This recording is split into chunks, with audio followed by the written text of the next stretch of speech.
Je vous avais dit de vous brancher sur la Kings League France, c'est l'avenir et cette deuxième journée, tout était meilleur. Je l'avais dit, tout était mieux en termes d'intensité, en termes de prise de risque, en termes d'arbitrage. On était largement au-dessus et on a eu énormément de rebondissements. 4 matchs incroyables, je le rappelle, c'était à partir de 16 h. Dernier match à 19 h, un match dure 40 minutes. Et franchement, c'était clairement mieux que la première journée. On a eu aussi des buts de fou. Mais avant de commencer, n'hésite pas à t'abonner, à liker, à commenter la vidéo. Ça me donne énormément de force. Tu vois, on fait des petits débriefs. On parle de la Kings League chaque semaine, avant les matchs, après les matchs.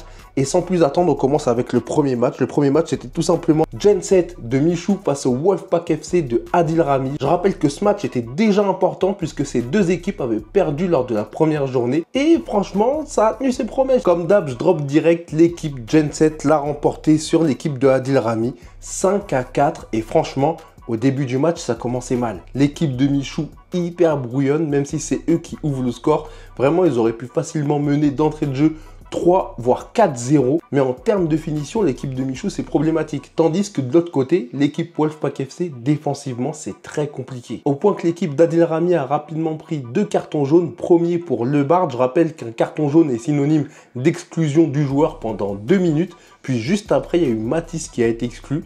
Et ça, clairement, à la Kings League, ça fait mal. Et devinez quoi, Michou a encore raté son penalty du président, tandis que Rami, lui, l'a mis, et du premier coup cette fois. Parce que je le rappelle, lors du premier match, il avait raté son premier tir, mais il a eu de la chance qu'on lui a dit de retirer. A noter que dans l'équipe de Genset, j'ai trouvé le joueur Clément Goguet très fort. Lui, il avait déjà fait la Kings World Cup avec Amine à l'époque. Et Le Guillon, je l'ai beaucoup critiqué au début du match dans l'équipe d'Adil Rami Wolfpack, mais clairement, il est monté aux puissances au fur et à mesure, et c'est lui qui a mis 3 des 4 buts de l'équipe d'Adil Rami. Vraiment, c'est fort. Bref, première victoire de Genset, et c'était cool parce que comme invité sur son live, c'était Inoxtag, et vraiment, j'ai bien rigolé. Et côté Adil Rami, faut se réveiller, vraiment. En plus, Bendo Z, il m'a quand même déçu, je l'attendais.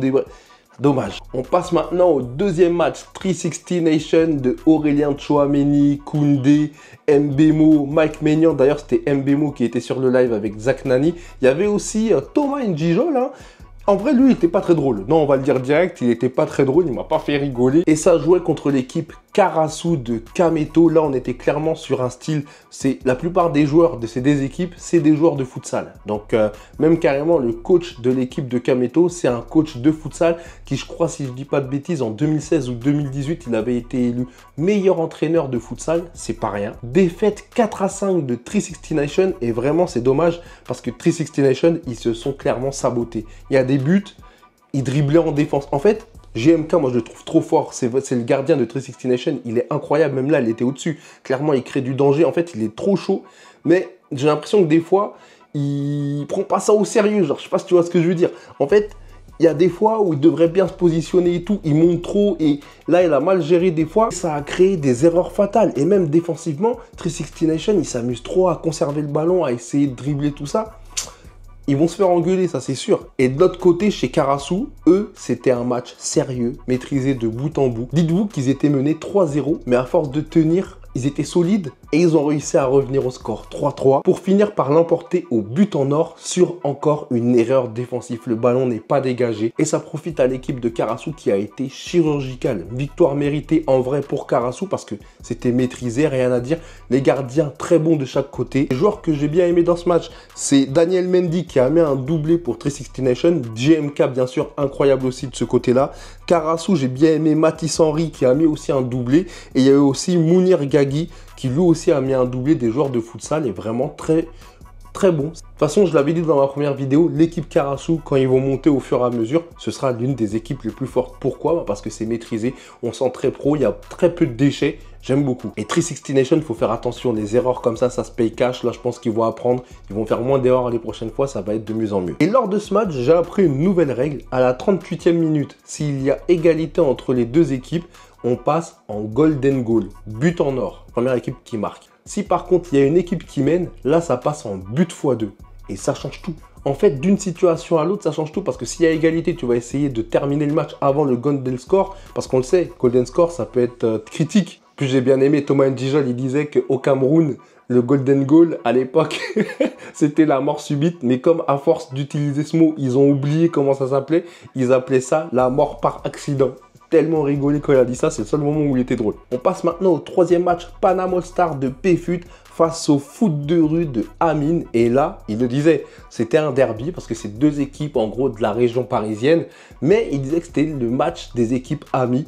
Et il y avait qu'à voir, de toute façon, ils étaient Amine et PFUT en gros en co-stream. Ils étaient tous les deux assis côte à côte. Et c'était cool de voir ça, j'ai bien aimé de voir le live animé par les deux. Il y avait une bonne ambiance, tout ça. Mais on peut quand même noter la défaite du Panama All Star sur le score de 4-3. On était sur un match très serré qui ne s'est pas joué à grand chose. PFUT a marqué son penalty du président. Et pour foot de rue, tous les buts ont été mis par un seul joueur, Harris. Donc c'est lui en fait le MVP du match, rien à dire là-dessus. J'étais un peu déçu par Jérémy Ménez, il a raté un penalty et c'est un peu dommage, on va pas se mentir. Surtout que je disais que dans la première journée, il était au-dessus. Mais là, ce n'était pas le cas. On peut aussi noter des bons matchs des gardiens. Et là, le dernier match, c'était vraiment la cerise sur le gâteau. Match incroyable. Je l'ai dit, hein, entre le FC Silmi de Domingo face à United de Squeezie, Max Biaggi et Gilsey. Et là, victoire 9-4 de United. United, je vous l'ai dit, c'est l'équipe pour moi qui joue le mieux sans doute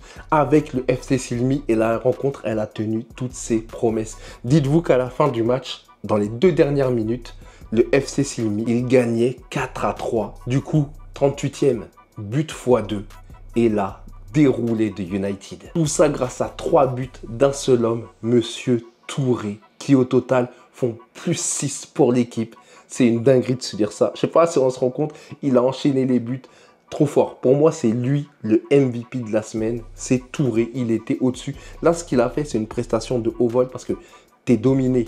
Tu perds le match. Tu te dis que si tu mets juste un but qui compte double, tu repasses devant parce qu'ils étaient menés 4-3. Du coup, juste un but, ça aurait fait 5-4. Ça changeait déjà tout. Le mec t'a claqué 3 buts et il l'a enchaîné. Il est rentré dans la tête de l'autre équipe. Vu que tu mets un but, bam, les autres, ils veulent marquer rapidement, jouer vite, essayer de repasser devant. Parce que s'il marquait, forcément, il repassait devant. Il en met un deuxième, puis un troisième. Il les a éteints. À la fin, comme ça, incroyable. United, c'est mes chouchous, ça y est. Là, si je mets un pion, c'est sur United. Hey United, ça joue trop bien. Agréable à voir. D'ailleurs, dans ce match-là, il y a eu un autre but extraordinaire du FC Silmi. Waouh! C'était le but de la soirée. Le but de la soirée do Brasil. Petite passe roulette. But. Incroyable. Incroyable. Le temps s'était arrêté carrément, même l'équipe United, parce que j'ai suivi le match sur la chaîne de Squeezie. Il y avait Val Liénard, tout ça. Il pensait qu'il n'y avait pas but, il pensait qu'il y avait hors-jeu. Mais non, c'était trop le Joga Bonito. On fait un petit point sur le classement. Au final, United sont premiers à égalité avec Foot de rue, mais c'est eux qui ont une différence plus importante du coup au goal average. 6 points pour ces deux équipes. Ensuite, troisième, c'est le Panama All Star qui sont à 3 points. Troisième, c'est le Panama All Star qui sont à 3 points vu qu'ils ont perdu le match d'aujourd'hui. Gen 7, 3 points aussi. Ils ont eu leur première victoire. Du coup, ils passent devant, ils sont quatrième.